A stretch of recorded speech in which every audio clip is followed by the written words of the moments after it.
Protesters in Lebanon's capital Beirut have been on the streets demanding the government resolve the months-long rubbish crisis. Rubbish has been piling up on beaches, forests and rivers since a landfill was closed in July.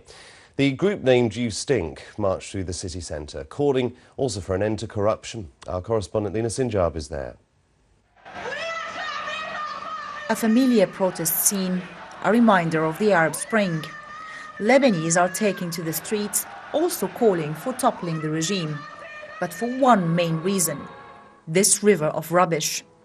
This drone footage obtained from You Stink movement, which started last July against government's failure to simply collect the rubbish.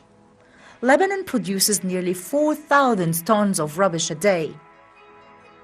The government has closed one of the main landfills, leading to piles of uncollected rubbish scattered around the streets of the Lebanese capital. When protesters took to the streets last year, the government responded with tear gas and live ammunition, killing one civilian and leaving many wounded.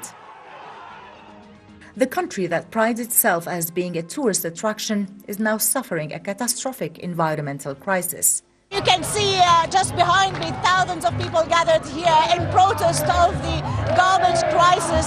There is a sense of nationalism here. They're not only calling for an end to the garbage crisis, but also an end to corruption. They're calling here for a general strike until there is a solution for the crisis. They're also calling for the whole government to change and adhere to the people's demand. There are slogans being chanted here that remind you of all the protests in the Arab world with the Arab Spring. We will never accept any kind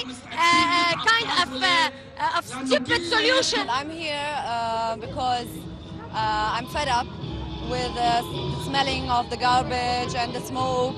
And the government has responded. They say they will reopen the closed landfill and start collecting this coming week. But the protesters want more than that. They are calling for a more fundamental change and an end to a corrupt sectarian system in Lebanon. Lina Sinjab, BBC News, Beirut.